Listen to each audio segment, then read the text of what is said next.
Welcome to episode 11 of From A to Global Z. I'm your host, Dr. Bill Lord. Episode 10 explored how it takes a village or community to support Global Z and reviewed some of the incredible partnerships we've developed along the way. For this episode, I was originally planning to talk about our Phase 1 proof of concept project. However, life has thrown us a curveball called COVID-19. At the time of this recording, the state of Maryland, where I'm based, has shut down public schools for 2 weeks. People are invading grocery stores, buying up every sheet of toilet paper, not sure what that's all about, and other essentials. Businesses are seeing their income dry up, truly sad. And if you have a business where you must be in close proximity to others, your customers are staying away. So this is a real problem. And that brings us to the topic of this episode, how to host music lessons virtually. The Global Z Recording Project is uniquely positioned as we're designed to operate completely and totally virtually and free from all viruses, well, except for computer viruses. So in addition, I have years of experience serving as Director of Distance Learning and Instructional Systems Design subject matter expert. And combined, I'd like to offer some suggestions for how music educators can stay connected to their students and perhaps put a Band-Aid on the financial disruption to your income while continuing to advance the skills and knowledge of your students. Before we jump in though, it's mic talk time. Now this episode's mic talk time is incredibly relevant as I'm going to review the relatively affordable CAD GXL 2600 USB large condenser cardioid pattern mic. So why is this mic talk more relevant than others? When you're conducting virtual music-related sessions with students or artists, you want to keep things as simple as possible. For virtual music lessons, in most cases, you want to use a mic that's affordable, sounds good, and is easy to use. And USB mics in particular are perfect for this kind of application, as they don't require an additional audio interface or phantom power. You plug it in, find it in your communication app, and off you go. If you've listened to any of my other vlogs, you have heard me talk about CAD mics. And why is that? They're consistently delivering sonically superior products at incredibly attractive prices. And the 2600 is the only CAD USB mic I own. For around $100, it does a really fine job. It's not particularly sensitive, but when you're looking to use a mic to capture the sound of an instrument, that may not be such a bad thing. This CAD, like most, has a really solid build quality. It has no switches or doodads to worry about, and that is a good thing here. It's just a mic. It ships with a basic portable but not particularly stable desktop stand, a USB cable, and a well-made metal shock mount. I'm opting to use a Pimotech slide-on pop filter, and since this mic is not particularly sensitive, you gotta get right up on it, so a pop filter will help eliminate plosives. Now this is a good sounding mic, and if I had the extra money and needed more pristine recording, I'd probably splurge and get the Audio-Technica AT2020 Plus USB mic, and that'll run about $150. I have its predecessor, the AT2020 USB, and it's a really fine mic.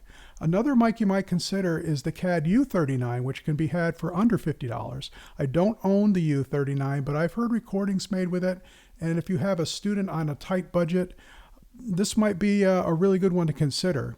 It has a solid build, it feels like a CAD, but getting back to the 2600, give it a listen and see if you think it'll serve your purposes. So back to the organic meat and vegetables of our episode, virtual music lessons. Whenever you're contemplating setting up a teaching and learning experience virtually, there are several important questions you need to contemplate on the front end.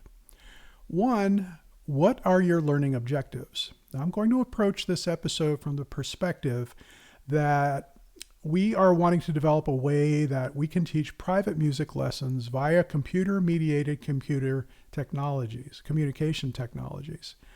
I want to be able to communicate, see, and hear my students play their instruments and have the ability to converse with them all in real time over computer. And so as such, we're wanting to use something like Skype, Zoom, FaceTime, Google Hangouts, and the like.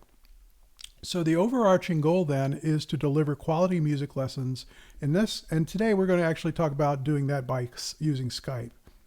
2, you need to define your students and factor in their demographics. So for instance, are they comfortable using computer communication technologies, or do they have someone readily available who can assist them technically should they encounter a surprise?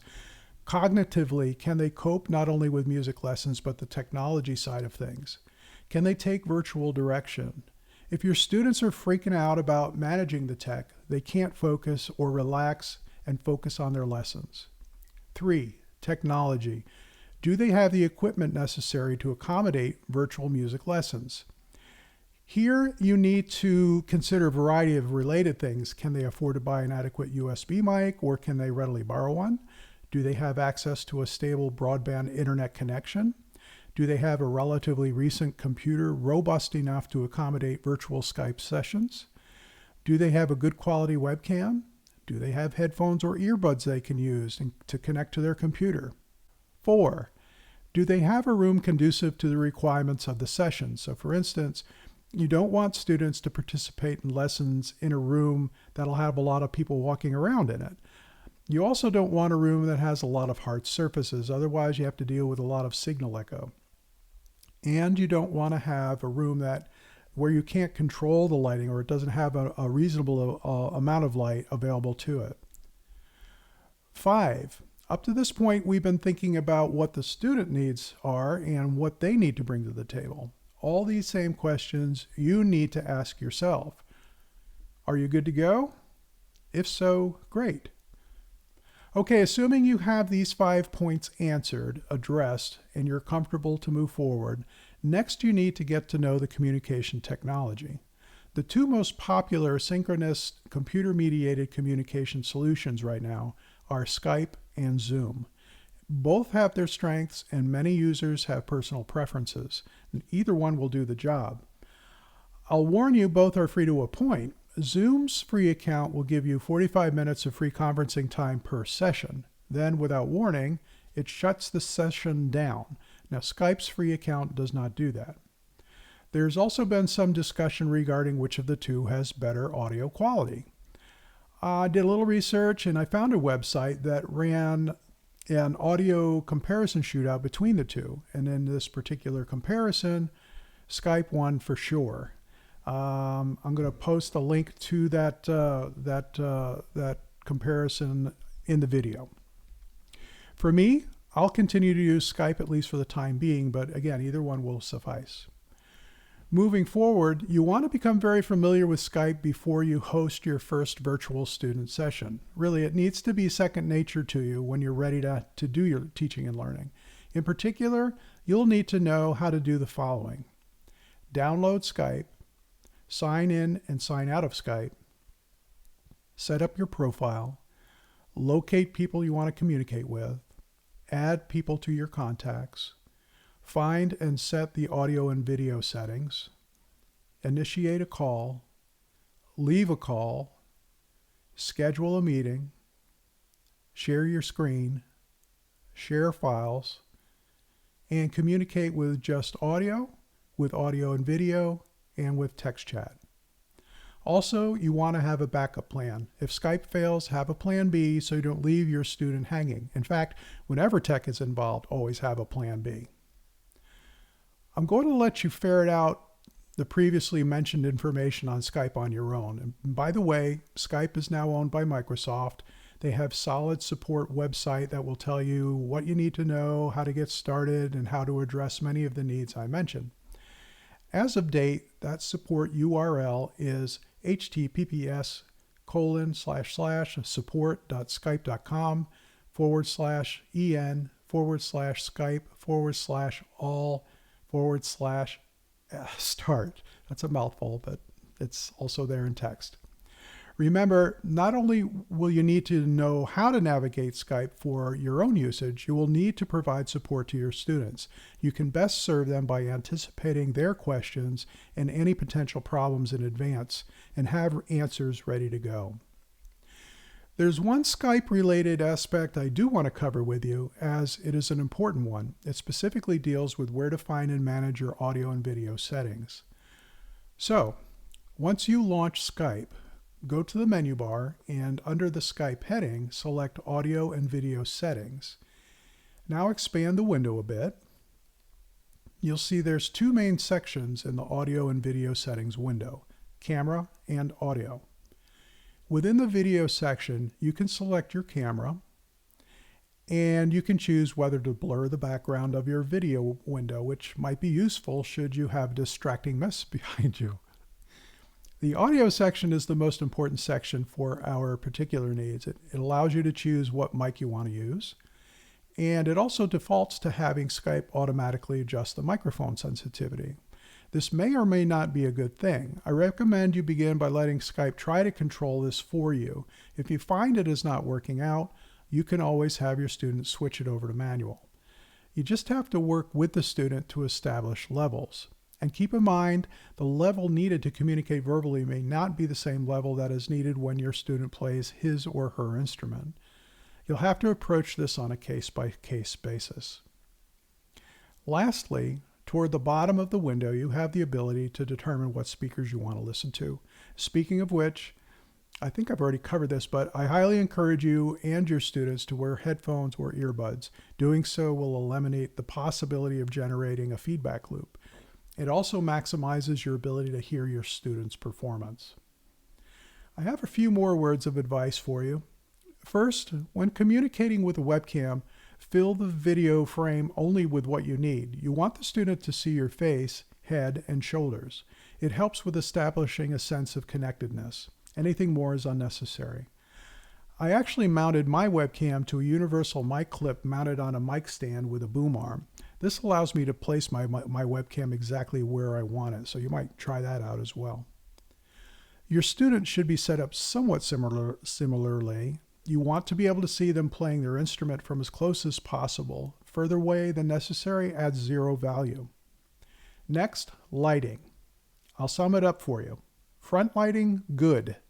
Backlighting, bad. Make sure you do not set up so there is a window behind you or it will make your image be represented in full silhouette. Also, place some kind of lighting source in front of your face and have your students do the same. Good lighting makes all the difference in the world. Also, experiment with mic placement. Depending on the mic and the instrument, you may have to move it around a bit to find the sweet spot. Watch your levels in Skype. That said, keep two things in mind. One, the further away you place the mic from the instrument, the more room influence you will hear in the audio.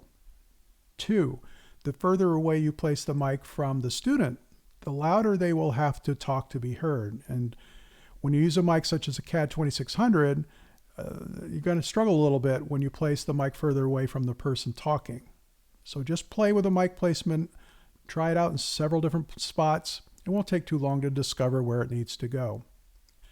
Another thing, you can record your student sessions in Skype. This adds real value to you and your students, so you might want to consider taking advantage of this feature. And now, this is really important. Don't be tempted to just jump in and try to teach cold with a student. I've seen this time and time again. Schedule a 5 to 10 minute dry run to use the technology in advance of your first lesson, and you'll be glad you do this. Use this time with the student to work out any bugs while establishing expectations for how the session will be run. It will confirm the student can use the tech, and it will allow you, both of you, to focus on the learning during the actual lessons. Finally, I recommend once you finish your lesson, write up a summary of what was covered in the lesson. Be sure to compliment your student on what he or she did well, what to work on for the next lesson. Include links to any helpful resources, and if you recorded the session, include a link to the lesson recording so he or she can see and hear how they did. There's nothing like watching yourself and hearing yourself in a video to bring to light how well you actually are doing or not doing. So that's about it. Remember, keep this as simple as possible for your students and make sure they are well supported. You don't want them feeling frustrated and unhappy with the experience, or they won't take the lessons. Find ways to make it easy and enjoyable, and that starts with you knowing the technologies and processes you need to use for you and the student to be successful. that should give you more than the essentials of how to facilitate virtual music lessons. And if you have any questions, feel free to reach out to me. These are really weird times, and hopefully we will all show a bit of kindness toward each other and share the skills we have with those in need. For episode 12, I don't have a clue what I'm going to talk about. Life is evolving quickly and taking us into new territory, so I'm going to decide the topic for episode 12 on the fly. Like I said, really weird times. But until then, I wish you peace through music. I'm Bill Lord.